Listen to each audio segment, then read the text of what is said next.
The day she told me I didn't belong here was the day I stopped pretending I did.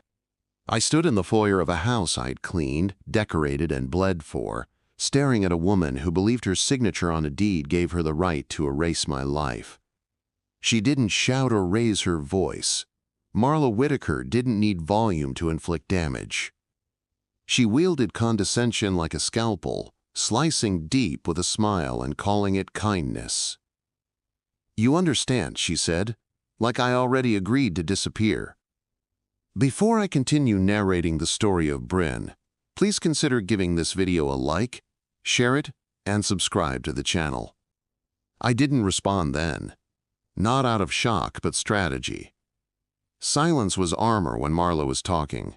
Anything else was ammunition for her to fire later. Her words clung to the crown, molding like mildew. "My son may be gone, but this house is still mine." She wore grief like a designer dress, tailored to fit every social interaction. No one questioned a grieving mother, not even the widow she was trying to displace. When Evan died, everything blurred. The funeral, the condolences, the sudden way the house felt colder. He'd been the bridge between us, the translator of our vastly different languages. Without him, I was a foreigner in my own home. Marla moved in 2 weeks later, citing loneliness and the echo of an empty condo. I hadn't invited her. She simply arrived, suitcase in hand, claiming her place like a monarch returning to a conquered land. The first few days were tolerable, filled with mutual mourning and forced civility. We drank tea we didn't enjoy and avoided the subject we couldn't touch.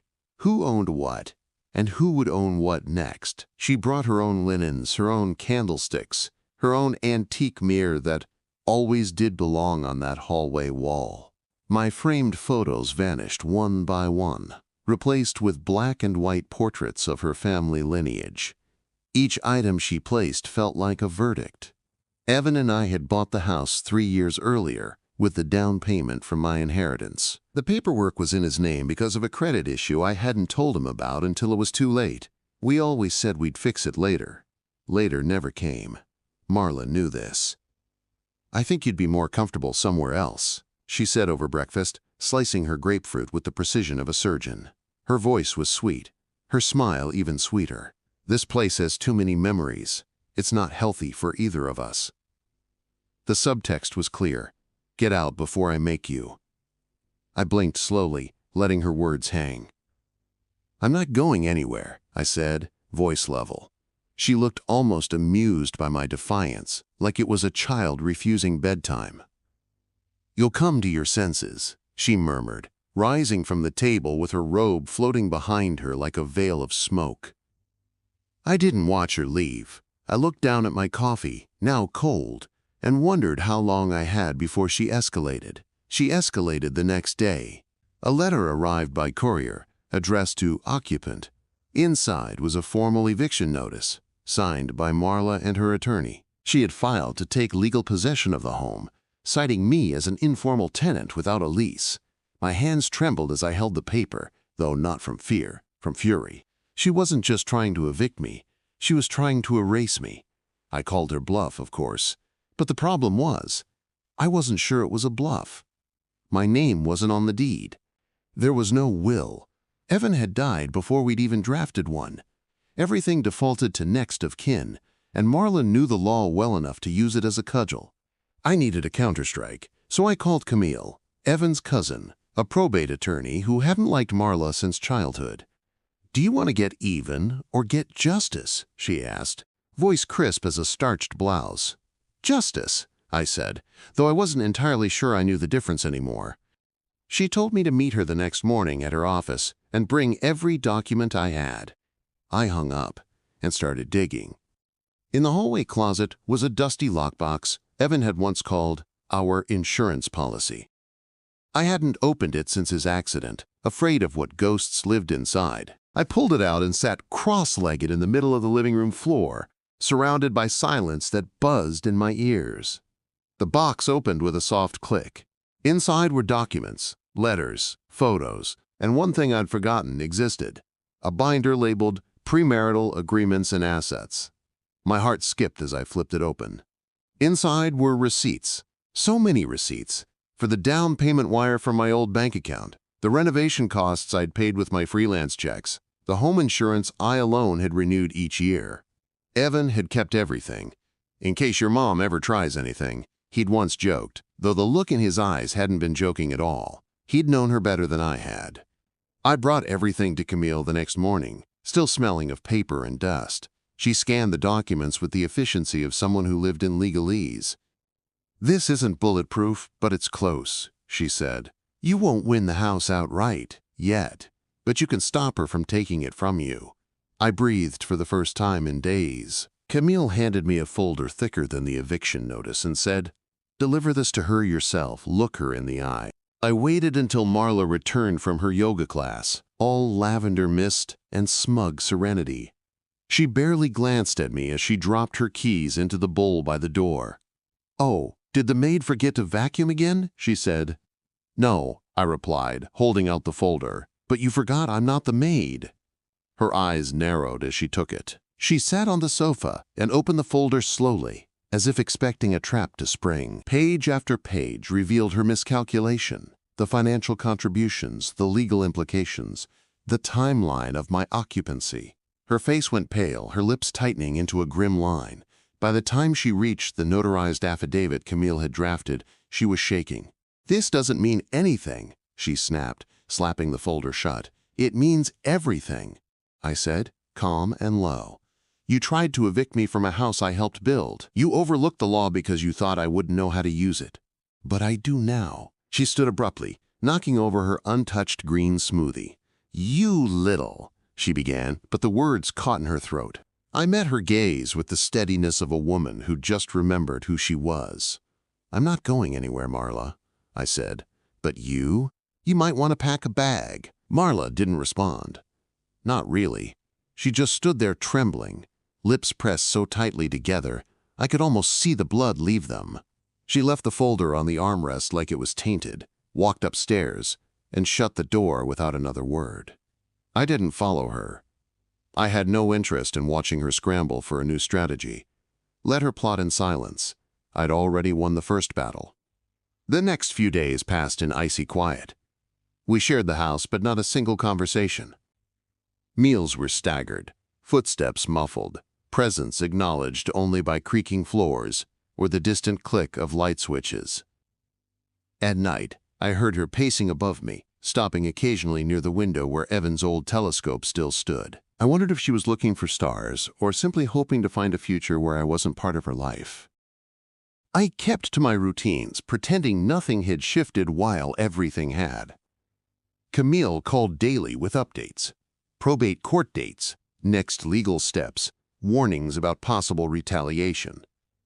"Don't provoke her, but don't retreat either," she advised, her voice always firm, always clinical. "The law is on your side, but emotion will try to drag you under." I clung to those words like a rope tied around my ribs. Marla, for her part, didn't try another eviction notice. She pivoted instead to her next weapon, pity. Friends and neighbors she hadn't spoken to in years began dropping by with casseroles and soft voices. "She's been through so much," they whispered, their eyes flitting toward me like I was a new kind of burden. I smiled politely and excused myself, letting them draw their own conclusions. Let them comfort her while she played the grieving mother to perfection. I didn't fight that narrative. Not yet. Some battles weren't worth winning outright. They needed to be watched until the right moment to strike. I kept stacking evidence, documenting behavior, keeping receipts like armor. Camille reminded me that time was our ally, not our enemy. "Marla moves fast," she said, "but fast often leads to sloppy." The sloppiness began with the family attorney, a smug man named Dillard who smelled like old cigars and aftershave. He left me a voicemail requesting a, quote, "civil conversation about voluntary relocation." I played it twice before forwarding it to Camille. "He's bluffing," she texted back. "Ignore him. He's hoping you'll blink first." Then came the financial sleight of hand.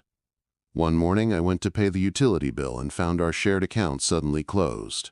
The online portal claimed insufficient verification, and my name was no longer listed on the account. I called customer service and was told the primary account holder, Evan, had been removed posthumously, and a new one had taken his place, Marla. She'd reopened everything in her name alone. It was clever, in a way. Cut off services, nudge me toward discomfort, apply pressure until I cracked. I drove straight to Camille's office with screenshots and bank statements. She printed out a letter on the firm's letterhead and handed it to me with a nod. Serve her personally. And smile when you do it. I found Marla in the garden, trimming the hydrangeas Evan and I had planted our first spring here. She wore wide-brimmed linen and gloves too clean to be used for actual gardening. "Something for you," I said, offering the envelope like it was a birthday card. She didn't take it right away. Her eyes narrowed, trying to decipher the angle. "Legal harassment won't change the fact that you're a guest in my home." "No," I replied. "It just reminds you that guests have rights too." She took the envelope, her fingers stiff around its edge. "You're wasting time and money," she said without looking at it. "Maybe. But I'd rather waste it than watch you steal something that was never yours." Her lips curled into something that wasn't quite a smile, more like a warning. The letter did its job. 3 days later, the power bill was reinstated under joint ownership, and the utilities stopped accidentally shutting off. Camille was thrilled, but cautious. She's adjusting her tactics. That means you're winning, but it also means she's getting desperate. I started locking my door at night, not because I feared violence, but because I no longer trusted the rules she lived by. One afternoon, I returned from the grocery store to find her standing in the middle of the living room, holding one of Evan's old journals. My stomach dropped as I approached. "Where did you get that?" I asked. She didn't answer, just flipped through the pages like she had every right. "He was confused about you," she said flatly. "He doubted if you really loved him or if you just wanted the house." "That's not what it says." I snapped, snatching the journal from her hands. I knew those pages, like scripture. I'd read every line after Evan's death, clinging to his words like a lifeline. "You're twisting it, just like everything else." Her expression didn't change, but I saw something flicker beneath her eyes. Discomfort, maybe, or the first edge of uncertainty. "He was my son. I know him better than you ever did." "Then you should know he would never want this," I said, hugging the journal close. "He wanted peace, not petty wars waged in his name." She turned away without another word, her silence heavier than any insult she could have spoken. That night I slept with the journal under my pillow, dreaming of Evan's voice telling me to keep going. A week later, Camille called with a breakthrough. She'd located an audio file buried in Evan's cloud storage, marked with a date just 2 months before his death. It was a voice memo, casual, like a diary entry, addressed to himself. "If anything ever happens to me, I want this on record," he said, and I felt my breath catch. He talked about me, our home, and how he knew his mother would try something if he was gone. "Don't let her take it from you, Brynn," he said. Brynn. My name. My real name, spoken in his voice like a benediction. I played the file 3 times before I cried. Camille told me to back it up and prepare for deposition. The day I told Marla about the recording, she didn't blink. She didn't shout. She simply sat down at the edge of the staircase and stared at the floor for a long, long time. "I thought I could scare you off," she finally whispered. "I didn't think you had it in you." I almost smiled. Neither did I. Marla didn't speak to me for 2 full days after I played Evan's voice memo. She moved through the house like a ghost, silent and pale, her footsteps muffled like she feared the floors might accuse her. I caught her once in the hallway outside his old office, just standing with one hand on the doorknob, not turning it. She looked smaller than usual, as though the truth had taken up space inside her and pushed everything else out. I said nothing, and neither did she. Camille warned me not to mistake her silence for surrender. People like Marla don't break. They bend until they find a sharper angle, she said over the phone. I believed her, but part of me hoped I was wrong. There was something in Marla's stillness that felt genuine, like someone realizing the war had already cost too much, but I wasn't naive enough to lower my guard. The deposition hearing was set for the following Tuesday. Camille advised me to stay neutral, calm, and concise. You're not there to punish her. "You're there to be taken seriously," she said. So I practiced my responses, rehearsed my timeline, and gathered every shred of documentation I could find. Meanwhile, Marla began preparing too, just not in the way anyone expected. On Friday morning, a florist truck pulled into the driveway. I watched from the upstairs window as Marla stepped out onto the porch to receive a bouquet of white lilies, her favorite, judging by the frequency they appeared in every corner of the house. The card attached was small, but she read it twice before tucking it into her pocket. Later, I found the card in the trash. It said, *, "Your strength is always admired. Betch D." That afternoon, she hosted a lunch in the garden for 2 women I'd never seen before. They were sharp-looking, all tailored skirts and oversized sunglasses, sipping sparkling water from crystal glasses Marla reserved for guests who matter. I stayed upstairs, out of sight, but I heard snippets through the open windows. "Poor thing, still trying to stay," one said. "She won't last much longer." Marla laughed lightly and changed the subject. She was rebuilding her social narrative, brick by careful brick. If she couldn't legally remove me, she'd publicly reduce me until I left on my own. It was cruel, but also desperate. That's how I knew I was getting closer to something she feared. No one fights this hard when they're confident they've already won. Saturday brought another surprise. A manila envelope on the front step addressed to me. I opened it to find a series of glossy prints, photos of me from months earlier, talking to a contractor outside the house, sitting alone at the park with my journal, and one shot through the kitchen window of me crying at the sink. My breath caught, hands suddenly cold with recognition. Surveillance. She was watching me long before the eviction. Camille was furious when I brought the photos in. "This borders on harassment," she said, snapping on latex gloves to handle the prints. "She wanted you to feel violated, cornered, powerless. It's a fear tactic." I nodded, but the unease in my stomach wouldn't settle. For all her elegance, Marla was playing a game with no rules. I started keeping the doors locked during the day, even when I was home. The blinds stayed drawn, the back door double-latched, and I carried my phone with me room to room. I wasn't scared, not exactly, but I was awake now, alert to what she was capable of. I wondered how long Evan had known, and how much he had kept from me to protect my peace. That thought haunted me more than the photos ever could. By Monday, the house was colder, not in temperature, but tone. The air carried a sharpness like something breaking just beneath the surface. I caught Marla rearranging furniture in the living room with a strange focus, as if controlling the layout would restore control of her life. "This sofa always looked better by the window," she said to no one in particular. I didn't answer. Some conversations weren't worth entering. That night, I found a new envelope on my pillow. Inside was a single sheet of paper, a typed letter from Marla offering a, quote, "modest relocation bonus" in exchange for me vacating the house before the end of the month. The number wasn't insulting, but it wasn't generous either. It was enough to suggest she still believed she held the upper hand. I folded the letter neatly and slid it back under her door without a word. The deposition day arrived gray and humid, with skies swollen like they might break open.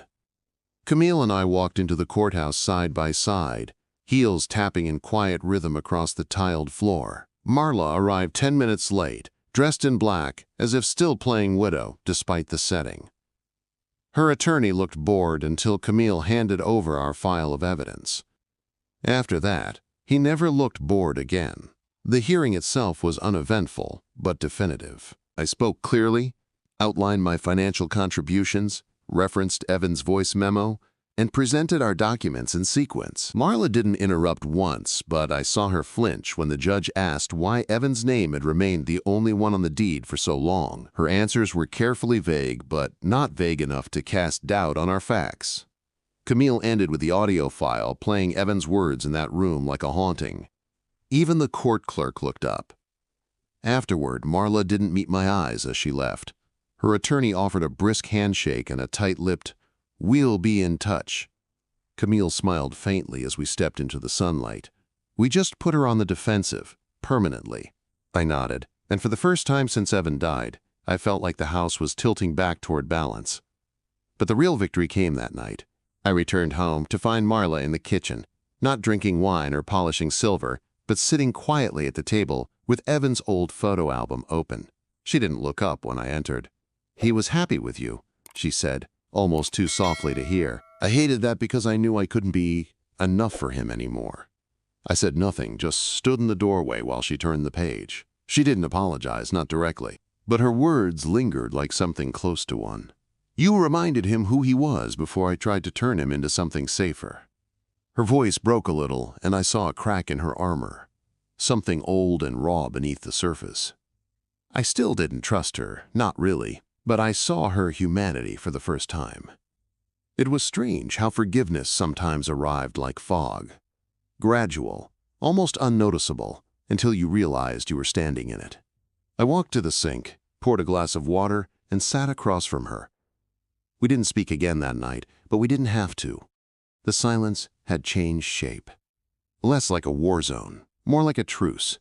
One we both knew wouldn't last forever, but one we both needed, if only to breathe. For the next few days, the house held its breath. Marla and I circled each other like survivors of a shipwreck, marooned on the same island with too much history and not enough space. We kept our routines, but no longer avoided each other entirely. The air between us was cautious but not volatile, like glass that hadn't shattered yet but remembered the sound. I didn't know if she was surrendering or simply recalculating her odds. Camille called with updates, each one edging closer to a resolution.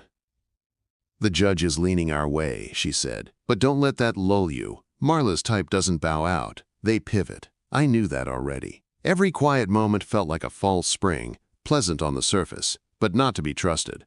Then on Thursday morning, I received a package addressed in handwriting I didn't recognize. Inside was a slim, leather-bound notebook and a handwritten note from Camille's assistant. These were in Evan's private storage box. It read, "He had them listed as personal journals. Client requested they be reviewed only if litigation became necessary." My heart thudded in my chest as I opened the cover and saw Evan's handwriting on the first page. It wasn't just a journal, it was a record. Dates, memories, conversations with Marla, notes about our home, and sections clearly marked, "in case of legal conflict." He hadn't just known she might challenge me. He'd prepared for it. He'd documented his intentions in plain, thoughtful language, describing how I'd paid for the foundation repair, how I'd managed the home budget, how I'd built the kitchen pantry with my own hands. Each entry was like a whispered promise from the past. I spent the entire afternoon reading it, page by page, tears blurring my vision. This was more than legal evidence. This was love transcribed, carefully, deliberately, completely. He'd wanted to protect me not just emotionally but legally, knowing the shape of his mother's grief before she even wore it. When I closed the notebook, I felt more married to him than I ever had, and more certain than ever that I wouldn't give this house up. Marla knocked on my door that evening, something she hadn't done since the day Evan died. She didn't wait for me to answer. She stepped in slowly, holding a cup of tea. "I thought you might want this," she said, her voice devoid of its usual edges. I took it, confused by the gesture but too tired to argue. "You look like you've been crying," she added, not unkindly. I held the journal close, debating whether to show her. She noticed it, but didn't ask, just sipped her own tea and stared at the bookshelf Evan had built before our wedding. "He told me once," she said softly, "that you made him feel like home wasn't a place. It was a person." I didn't know what to say, so I didn't say anything. We sat in silence again, this time less out of exhaustion and more out of shared absence. That night, I placed the journal in the fireproof lockbox with the folder Camille had prepared. It felt like closing a vault of truth. I didn't need to wave it in Marla's face. Its power came from existence alone. Still, I wrote Camille a summary, just in case we needed to file it as supplementary evidence. Camille's reply was simple. "We won't need it, but keep it close." The next morning, Marla surprised me again. She was sitting at the breakfast table with a legal pad and 2 pens. "Would you be open to a proposal?" she asked before I even sat down. I raised an eyebrow but nodded. She slid the pad toward me. "I want to stay. I know you do too, so let's stop pretending one of us has to lose everything." I read her list. co-ownership terms, maintenance cost divisions, an agreement to consult each other on any major changes to the house. It was thorough, if a bit optimistic. "What brought this on?" I asked. Her eyes didn't leave the table. "Grief makes you territorial, but memory makes you honest." I wanted to believe her. Part of me even did, but another part wondered if this was another strategy. One last maneuver to stay in control. "I'll run it by Camille," I said, folding the list and tucking it into my pocket. Marla gave a small nod, like she expected that answer. That weekend, Camille and I reviewed the list on her porch over coffee and blueberry scones. "It's not a bad offer," she admitted. "It's even generous in a few places." I watched a squirrel climb the fence and shrugged. "Do you think she means it?" Camille took a long sip of her coffee.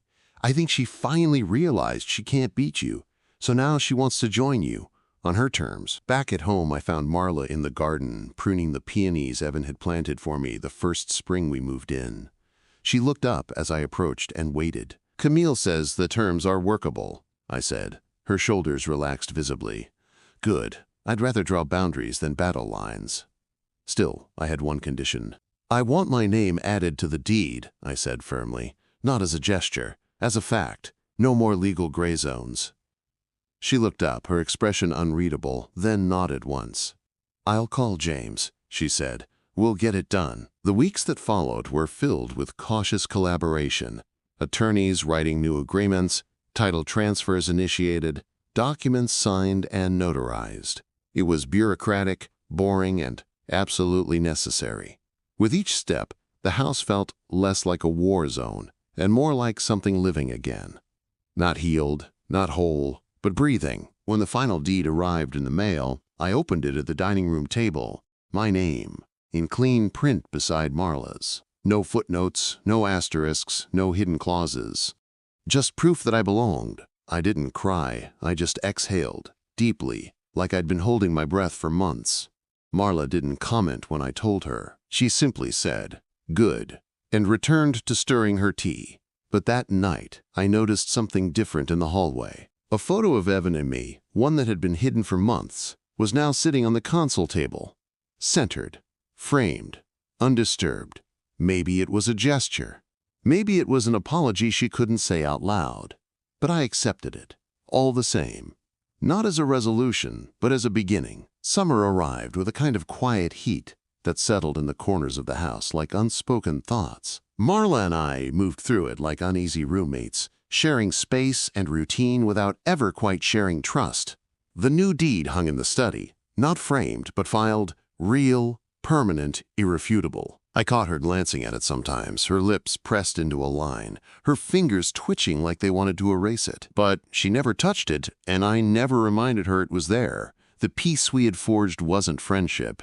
It was mutual exhaustion lined with unspoken rules. She made breakfast, I made dinner, and we left each other's mail untouched on the side table. If she vacuumed, I dusted. If I weeded the garden, she watered it later. Our cooperation was methodical, not warm, but it worked. Then, one afternoon, Camille called with news that twisted something in my stomach.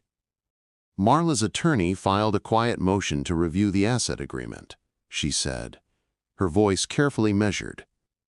"It doesn't threaten your position, but it suggests she's looking for a way to restructure the terms." I stared at the patio, where Marla was clipping dead leaves off a potted orchid. "So it's starting again." "She's testing the door to see if it's still locked," Camille said. "You're going to need to remind her it is." That evening, I brewed 2 mugs of tea and carried one out to the patio. Marla looked up as I stepped outside, but said nothing as I sat across from her. I placed the mug gently between us and waited. "You're reviewing the asset agreement," I said plainly. Her eyes narrowed just slightly, the only betrayal of surprise. "It's standard," she replied after a pause. "Anytime co-ownership is involved, it's smart to revisit the terms."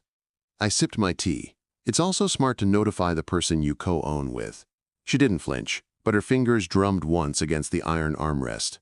"Old habits," she said. "Hard to break." I let the silence thicken like honey between us before speaking again. "Don't," Mistake civility for submission, Marla. She blinked, then gave a slow nod, as if adjusting to the new version of me all over again. Point taken, she said. The next day, Camille confirmed the review motion had been withdrawn.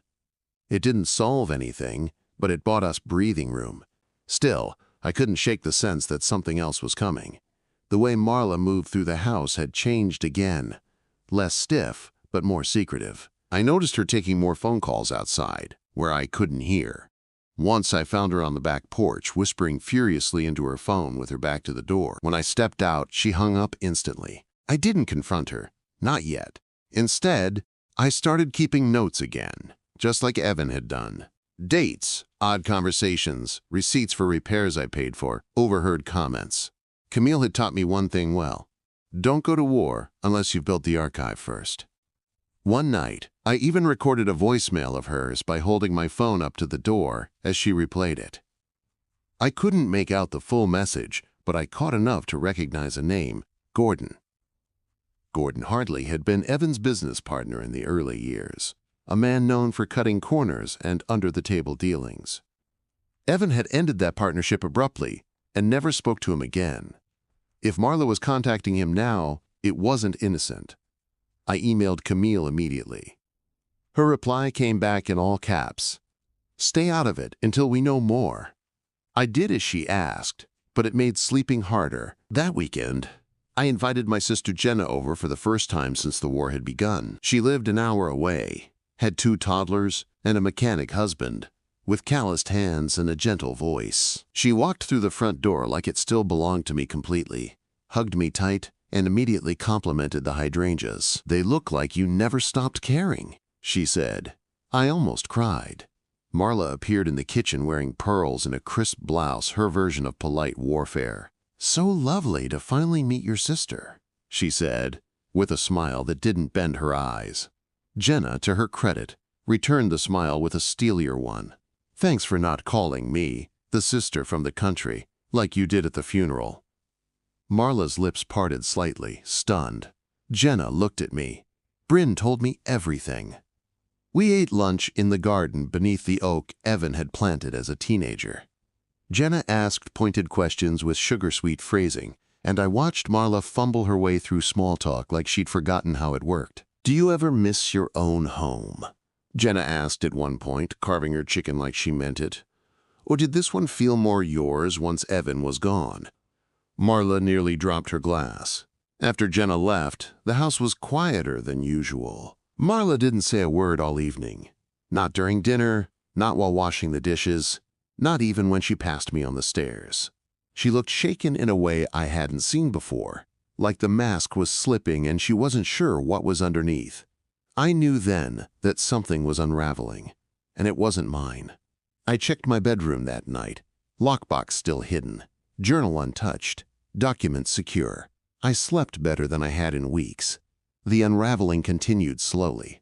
2 days later, I received a visit from a man in a suit who introduced himself as Marla's financial advisor. I'm here to review some property access details, he said, holding a clipboard and smiling too much. I called Camille in front of him and put the call on speaker. He has no right to access without your consent, she said flatly. I turned to him and smiled. You'll have to leave now. Marla didn't even try to apologize. When I confronted her that evening, she simply said, I thought it would go more smoothly if you weren't involved. I laughed. Really laughed. You don't get to rewrite the rules just because you're tired of playing. Her silence was confirmation enough. The following morning, I emailed Camille everything. By the end of the week, Camille had issued a formal cease and desist letter to Marla's financial representative. The terms of our ownership agreement were refiled with a clause barring third-party property assessments without joint approval. Marla was furious, though she tried not to show it. She spent the day vacuuming aggressively, muttering under her breath while polishing picture frames that didn't need it. I simply read in the sunroom and waited for her rage to cool. That night, I opened Evan's journal again and read the last page. If she ever tries to push you out, Brynn, remember this. You are not temporary. You are not replaceable. You are not someone who needs permission to exist in your own life. You are the reason this place became a home. I folded the page and whispered, "Thank you." Before I narrate what happens next, kindly let me know what city or country you're watching from and why you haven't subscribed yet. The next morning, I found Marla standing by the fireplace, staring up at a photograph Evan had taken of the house during the first snowfall of our second year. Her fingers were laced tightly together in front of her, white at the knuckles, but her face was unreadable. I said nothing as I passed her on my way to the kitchen, letting the silence do its work. If she wanted to feel like a guest in a space she tried to claim, that was her burden to carry now. I wasn't going to carry it for her. Camille called later that afternoon with news that made my pulse quicken. "Gordon Hartley has been in contact with a broker," she said. "They're trying to appraise the land value behind the property, illegally, without title holder consent." My grip on the phone tightened as I turned to look out the back window, where the garden sloped down toward the wooded border Evan used to call his quiet zone. "So they're planning a sell-off behind my back?" "That's the theory," Camille confirmed. "They can't actually do it without your signature, but Marla may be trying to pressure you into giving it through manipulation, guilt, or some last-ditch legal twist." I didn't doubt it. Her pattern was always the same: charm, push, threaten, deny. And this time, she had a co-conspirator. I didn't confront her that evening. Instead, I waited for her to make the next move, because if I'd learned anything in the last few months, it was that Marla always revealed her plan too early. She couldn't help it. It was part vanity, part strategy, part blind confidence. So I stayed quiet, spent the evening organizing my paperwork, and put the new cease and desist Camille had drafted in a red folder marked "In case of stupidity." I placed it on the entryway table, where I knew Marla would see it. Sure enough, the next morning she brought it into the kitchen with a too innocent smile. "Is this for me?" she asked, holding the red folder like it was a birthday card. "Only if you were planning to betray our agreement," I replied, keeping my voice as neutral as possible. Her face flickered, just for a second, before she set it down without a word. We didn't speak again until dinner, but I noticed she stopped taking calls on the back porch. The following week brought an unexpected visit. Marla's sister, Celeste. She was younger by 10 years, wore confidence like perfume, and entered the house with a smile that could curdle milk. "So this is the famous Brynn," she said, appraising me from head to toe as if I were an investment property. "You've certainly stirred the pot, haven't you?" I smiled politely and gestured toward the sitting room. "Tea?" Over stale lemon cookies and strained conversation, I watched Celeste try to dissect me. Every question was a trap. Every compliment had a blade tucked inside it. "You must be exhausted, keeping up a house this size all on your own," she mused. "Marla tells me you're quite the fighter." I nodded once. "Fighters tend to live longer." Marla said little during the visit, which was telling in itself. She let her sister do the talking, which meant she wanted me to hear something without being the one to say it.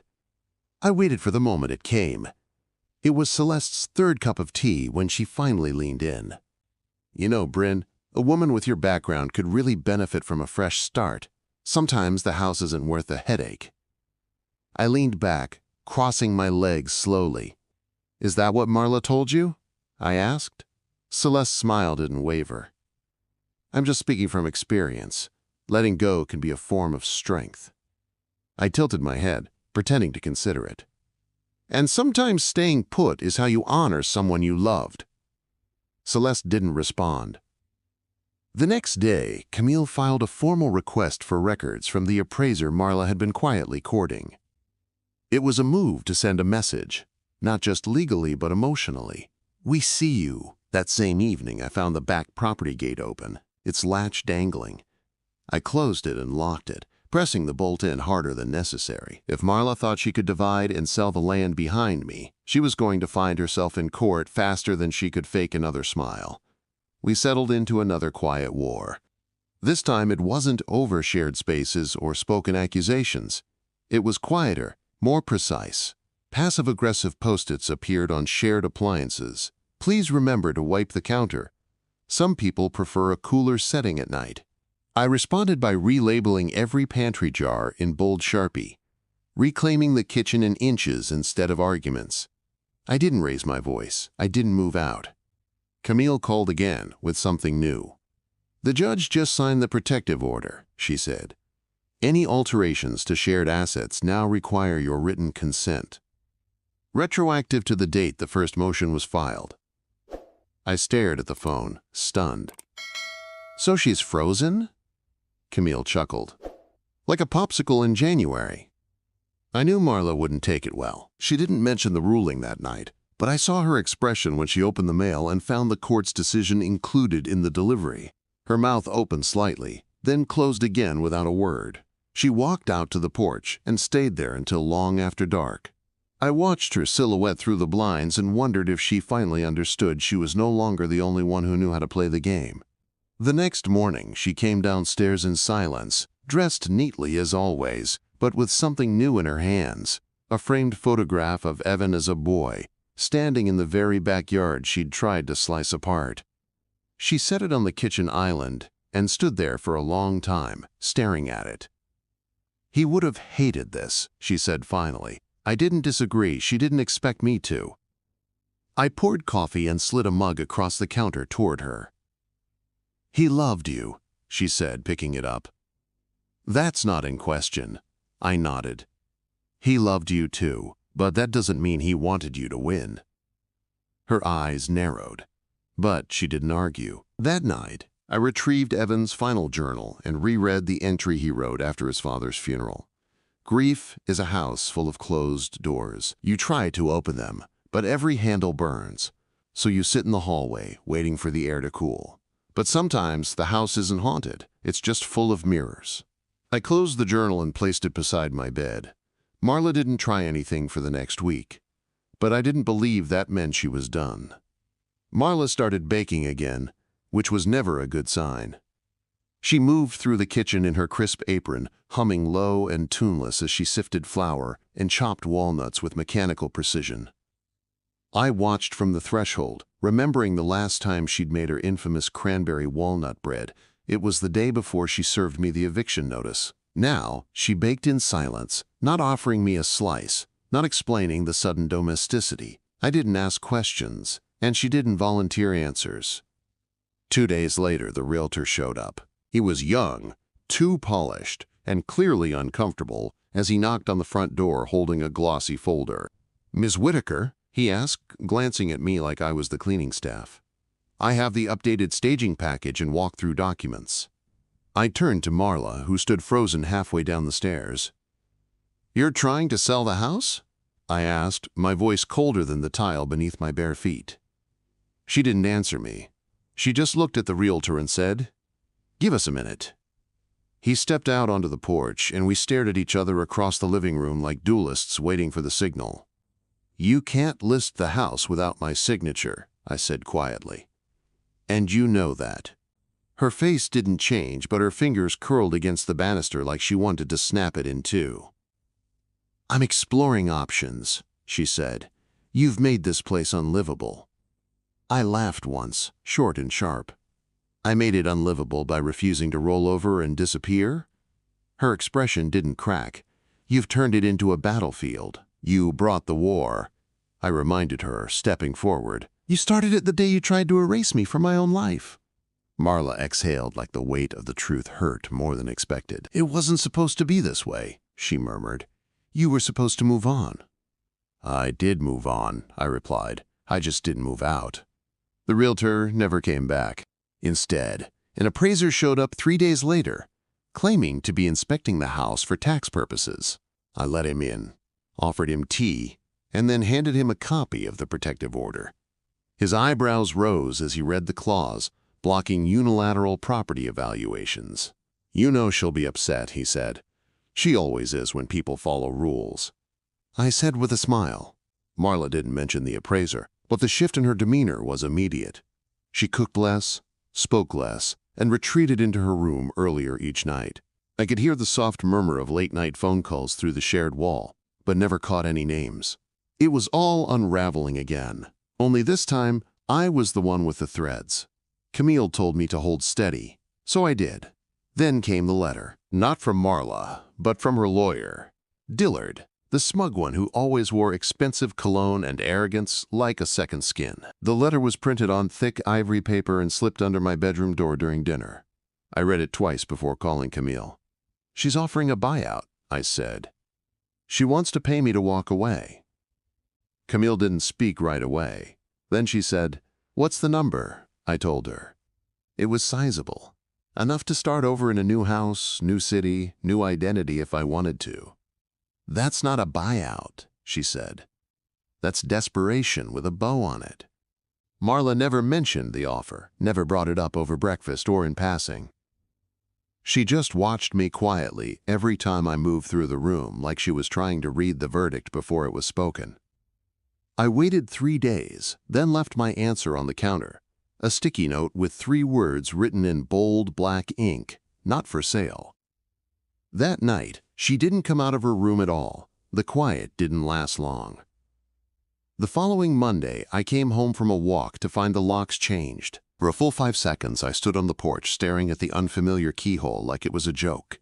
Then I tried my key again and again until the reality sank in. My bag hit the porch with a dull thud. My fingers were already dialing Camille before I even realized I was crying. "She changed the locks," I whispered. "What?" Camille's voice sharpened like a blade. "That's criminal trespass. You're on the deed, Brynn." I nodded, even though she couldn't see me. "You want me to call the sheriff?" "No," I said, wiping my eyes. "I want to call a locksmith." The locksmith arrived 20 minutes later. He raised an eyebrow when I showed him the deed. "You sure about this?" he asked. I pointed to my name, positively. He changed the lock in silence, installed a digital keypad, and handed me the code card. "Good luck," he said. I changed the code before Marla got home. She found me in the kitchen, wiping down the counter. Her eyes locked on the new keypad and then shifted to me. "You had no right. And you had no boundaries," I replied. "We're fixing both." Her jaw tightened, but she didn't argue. I handed her a second code, one I created specifically for her. "You live here, that's not changing, but this is my home too. You don't get to shut me out." She didn't thank me. She just pocketed the code and walked upstairs. That night, I found her sitting in the garden with a glass of wine, staring at the back fence like it held answers she couldn't reach. I almost left her there, but something stopped me. I stepped outside, sat on the opposite end of the bench, and waited. "You remind me of my mother," she said. "Stubborn, always sure she was right." "Maybe she was," I offered. "She wasn't," Marla said, "but she fought like she was, and I hated her for it." The wind shifted, bringing the scent of lilac and soil. I think I became her without meaning to. We sat in silence again, the kind that wasn't quite peace but wasn't war either. "I'm tired," she said softly. "Then stop fighting," I replied. She didn't look at me, but she didn't argue either. And maybe for now that was enough. The next morning, Marla didn't speak a word to me. She moved through the kitchen with robotic stillness, pouring coffee and cracking eggs with the efficiency of someone checking boxes, not making breakfast. I didn't press her, didn't offer conversation or ask questions she wouldn't answer. After weeks of back and forth, of emotional ambushes and strategic silences, this quiet felt less like a storm and more like a ceasefire. For once, neither of us needed to win the room. Camille called later that afternoon with another development. "I've got the full report on the Hartley property scheme," she said. "They drafted preliminary division plans and had already contacted a buyer to purchase the back acre. Gordon signed his end as a consultant." I stood on the back porch, phone against my ear, staring at the far edge of the property line. "She was going to sell the land out from under both of us," I said, even after all the warnings. "Doesn't matter now," Camille replied. "The report will bury any future attempts. We're filing it with the court as a preemptive defense, but it also gives us leverage." I nodded slowly, letting her words settle. "She's not going to like it," Camille chuckled. "She hasn't liked much lately." That evening, I printed the report and left it on the hallway table where Marla couldn't miss it. I didn't write a note or add a comment. I wanted her to read it without spin, without explanation, without room for manipulation. The paper was still there the next morning, but by the afternoon it had disappeared. I knew then that she'd read it. I also knew that something would come next. It came 3 days later, when Marla knocked on my door with a yellow legal pad in hand. "Can we talk?" she asked, her tone not warm but not armed either. I motioned for her to sit in the armchair across from my desk, the same chair Evan had used when we planned our first renovation. "I want to make an offer," she said. "Not to buy you out, just to end this without either of us bleeding more than we already have." I said nothing, waiting. She cleared her throat and glanced down at the pad like it might run away. "You keep the upstairs." "Entirely. I'll move downstairs permanently. We split the kitchen, stagger usage, share the garden on rotation. No changes to property or structure without joint written consent. No more lawyers unless absolutely necessary." I blinked, surprised. "And the land?" "You can fence it," she said. "Leave it wild. Turn it into a sanctuary. Build a moat." "I don't care. I won't touch it again." I studied her face, searching for the usual cracks, the hints of performance or bait. There were none. Just a woman, older than her pride. Camille reviewed the proposal the next day and said, "It's the best offer you'll ever get from her." I knew she was right. I also knew that sometimes peace was more powerful than punishment. So I signed it, and Marla did the same. Both of us seated at the kitchen island with a notary watching like a referee in a boxing match that had finally run out of rounds. When the ink dried, something inside me unclenched. Life didn't magically change after that. We were still two women bound by grief, history, and mutual distrust, cohabiting a house with too many memories and not enough doors. But the air was lighter. The rooms felt less haunted, and for the first time I stopped counting her footsteps in the hallway. A week later, I found her in the garden, pruning the roses Evan and I had planted together. She didn't notice me at first, lost in her own thoughts, her gloves stained and her face flushed from the sun. "You missed a spot," I said gently, pointing to a low branch with dying petals. She didn't argue, just snipped it and stepped back. "He loved these," she said. I nodded. "He said they reminded him that beautiful things still had thorns." Marla's lips curled slightly, maybe not into a smile, but into something adjacent. "He was always sentimental," she replied. "Got that from his father." It was the first time she'd spoken about Evan without clinging to ownership. Later that evening, as I stood at the kitchen sink washing dishes, I heard the soft creak of the stairs behind me. Marla entered, holding something wrapped in a blue velvet cloth. "I want you to have this," she said, placing it gently on the counter. I unwrapped it slowly, revealing a gold pocket watch I recognized instantly. Evan's grandfather's, the one he'd planned to pass down someday. "It was supposed to be his legacy," she said, voice brittle. "Now I think maybe it should be yours." My throat tightened. I didn't know what to say, so I just nodded, clutching the watch like an anchor.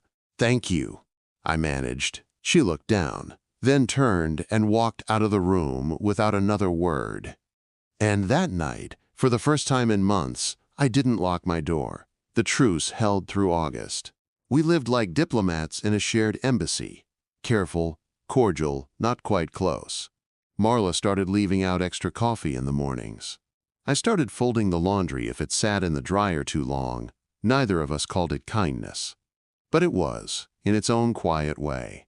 Then, one Saturday afternoon, I heard her crying. Not performative tears, not the silent weeping I'd sometimes caught behind her bedroom door, but full-bodied sobs, broken and raw. I stood outside her door for a long time before knocking gently. "Do you want company?" I asked. She didn't answer with words, just opened the door and stepped aside.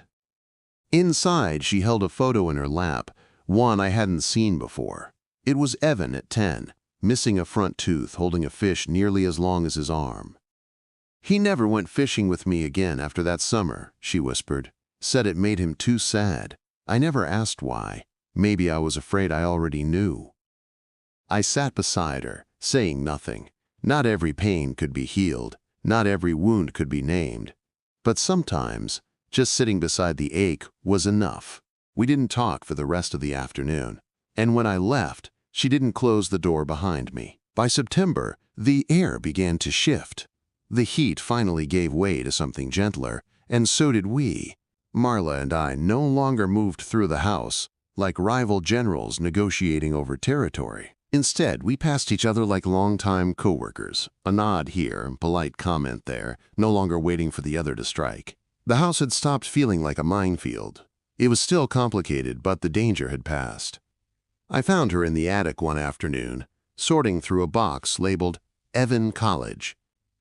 She was dusted in insulation and memory, holding a faded hoodie with frayed sleeves and a tear at the collar. "He wore this every day that first winter," she said, not looking up. "I used to beg him to throw it out, and now I can't make myself let go." I stepped forward and took it from her gently. "Then maybe we don't." We ended up spending the rest of the afternoon there, not talking much, just organizing what we could and setting aside what we couldn't. She let me decide what to keep and what to store, even handed me a box marked wedding plans, canceled that she'd clearly avoided opening for years. I didn't ask questions, and she didn't offer explanations. That night she left the hoodie on my bed, folded carefully, as if returning something sacred. I slept in it like armor. The house felt different after that. Not just quieter, but calmer. Even the shadows seemed softer, like the walls had stopped bracing for impact. I cooked soup on Sunday and left her a bowl in the microwave without a note. On Monday, she fixed the loose doorknob in the laundry room without telling me. The next evening, she brought home 2 slices of lemon cake from her favorite bakery and left one on the counter with a sticky note that simply said, "Thought you might like this." Camille called in early October with one final update. "The judge has finalized everything," she said. "The property split agreement, the protective clauses, your joint ownership standing. It's all locked and recorded." I stared at the living room wall where Evan's telescope still stood, untouched since the last frost. "So that's it?" I asked. "You're free," she said. "Free to stay, or free to walk away. The choice is fully yours now." I hung up and sat alone in the den, staring out at the garden. The roses were gone for the season, but the stems still stood tall and bare, stubborn in their dormancy. I wasn't sure if I wanted to keep the house forever, but I wasn't ready to leave either. Evan had built something here, not just walls and rooms, but a kind of love that could outlive grief. It felt wrong to abandon that now.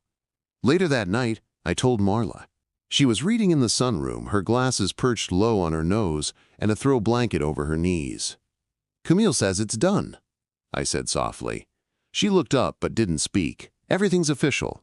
I could sell, rent, rebuild, or stay." Her nod was slow and deliberate.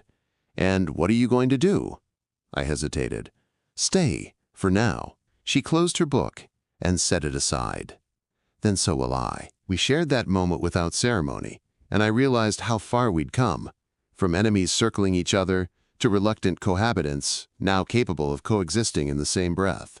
The silence wasn't just an absence anymore. It was a kind of peace. Uneasy, imperfect, but real. That weekend, Jenna came back with the kids, and the house rang with the kind of noise it hadn't heard in months. The boys ran down the hallway with sticky fingers and giggles, while Jenna and I sat in the kitchen drinking too much coffee and catching up on everything and nothing. Marla appeared midway through the afternoon with a tray of apple slices and peanut butter, and didn't even flinch when one of the twins wiped his hands on her cardigan. "They remind me of Evan," she said simply. Jenna smiled politely but didn't push. Later, after the boys had passed out in a sugar coma and Jenna was packing up to leave, she pulled me aside near the coat rack. "She's changed," she whispered. "Not entirely, but enough to notice." I nodded. "It's taken a long time." Jenna tilted her head. "Was it worth it?" I thought about Evan's voice, about his journal, about the roses. "Yeah," I said. "It was." Marla surprised me again a few days later. She asked if we could plant something new in the garden. "Not just your roses," she said. "Something we both choose." I blinked, unsure if I'd heard her correctly. "Like a tree?" I asked. She nodded. "Something that will outlast us both." We went to the nursery that weekend and spent an hour debating trees. Too big, too slow-growing, too messy in the fall. Eventually, we agreed on a white dogwood, small but beautiful, with blooms that would arrive in spring like hope cracking through frost. Marla insisted on digging the hole herself, and I let her, even though the shovel wobbled in her hands. I stood beside her, steadying the roots as we planted it. "For him?" she asked. "For us," I corrected.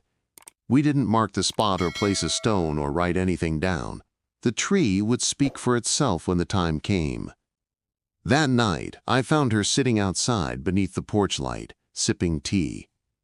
"I've been thinking," she said without looking at me. "Maybe someday you'll want the house entirely." I froze. "What are you saying?" "I'm saying I don't want to be here forever," she said. "And when I go, I don't want to fight you again. I want it to be yours." My chest tightened. "Why now?" She turned to me, her face older in the porch light. "Because I've made too many things about control. I want this one to be about peace." I didn't answer right away. There was too much to feel, too much to untangle. But I nodded eventually, and we sat in the hush of that new agreement. One not written by lawyers, but planted in soil and time. Inside the house, the lights glowed warmly. Outside, the wind rustled through the branches of something newly growing. That night, I opened Evan's journal to the middle and wrote a note of my own. I stayed. I survived. And, somehow, so did she. The first frost arrived in late October, silvering the windows and silencing the garden overnight. I stepped outside that morning, breath clouding the air, and found the white dogwood already shedding the last of its leaves.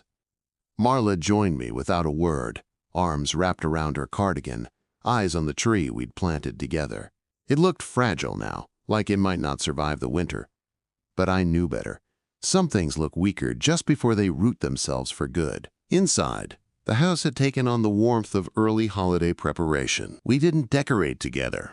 Marla still preferred control, and I still preferred quiet, but we no longer avoided each other's spaces. She hung a small wreath on her side of the stairwell. I placed a single string of fairy lights around the fireplace. The division remained, but it no longer cut. It just marked where one life ended and another began. Camille sent over the final amended agreement a week before Thanksgiving. It was short, clear, and surprising in its generosity. Marla had added a clause giving me full inheritance rights upon her death, bypassing any of her extended family. "I don't want this place ending up in the hands of people who never even knew Evan," she'd written in the margin. "They don't deserve it. You do." I signed it in the study, sitting at the desk Evan had built from reclaimed walnut, the same desk where I'd once cried reading his journals. Marla didn't hover while I signed. She just left a notepad beside the ink blotter with a note that read, "Let's call it closure." I didn't correct her. We both knew closure was a myth, but the gesture mattered. Thanksgiving came with unexpected ease. Jenna brought her family again, and this time Marla joined us at the table. She didn't talk much, but she passed the rolls and complimented the mashed potatoes and even laughed. Once, when the youngest tried to feed a cranberry to the dog through a straw. I watched her from across the table, seeing not just Evan's mother, but a woman who had finally learned how to grieve without burning everything around her. It wasn't redemption, but it was growth. After the meal, I found her in the kitchen, drying dishes with the towel slung over her shoulder. "He would have liked today," she said. "He would have made fun of the gravy," I replied. She smirked, just a little.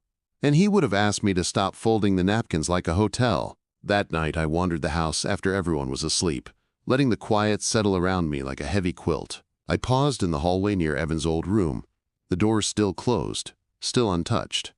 I didn't open it. Some spaces had to remain sacred, even now. But I touched the doorknob gently, like saying a prayer through wood and memory. December brought snow, and with it, a strange stillness that neither of us filled with conflict. Marla started making puzzles in the evenings, claiming it helped her sleep. I returned to painting, spreading out my supplies in the upstairs loft where the light was best. We didn't explain our rituals to each other, and we didn't interrupt them either. We just let each other be, which was more intimate than most conversations we'd ever had.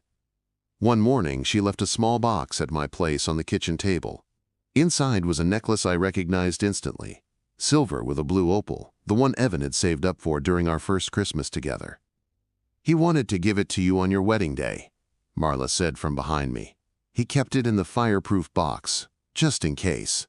I ran my fingers along the chain, heart thudding. "Thank you," I whispered. Christmas came and went without ceremony. We exchanged small gifts. Hers was a rare edition of a cookbook she loved. Mine was a framed photo of her and Evan I'd restored from an old negative. She didn't cry when she opened it, but she held it for a long time before placing it on the piano in the front room. "He hated piano lessons," she said. "But he played once, after your engagement.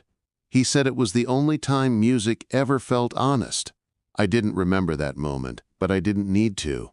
New Year's Eve passed quietly, just the two of us in our separate corners of the house. I sat by the fire, reading Evan's last letter again, the one he never meant for me to see, but that Camille had found tucked between legal forms. "If she ever tries to take everything, remind her I gave it to you first." It still made me cry, but softer now, like rain instead of hail.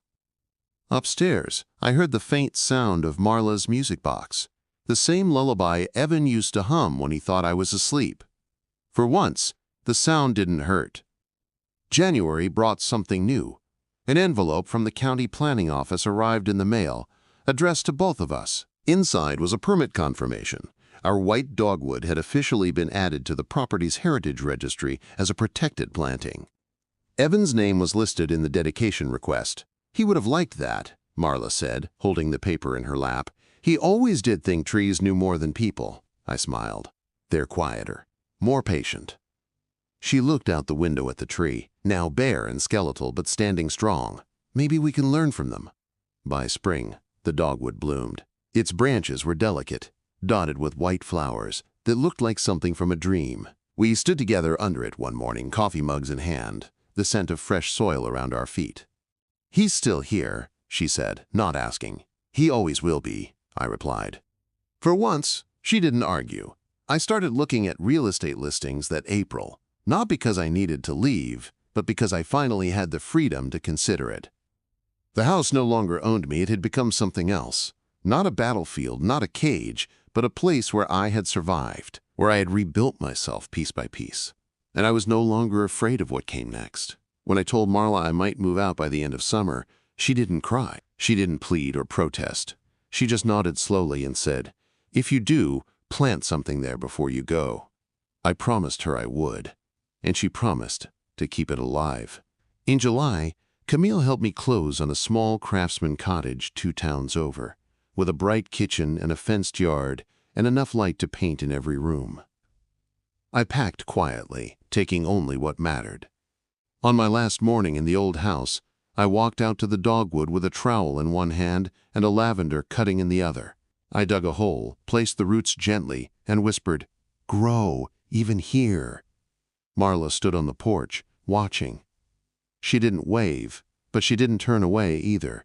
As I drove off, I glanced in the rearview mirror and saw her kneel beside the lavender, pressing the soil down with careful hands. That's when I knew. She hadn't won. She hadn't lost. She'd simply learned to let go, and so had I. Thank you for listening to Brynn's story. If you're yet to subscribe, please consider doing so before watching another story on the channel.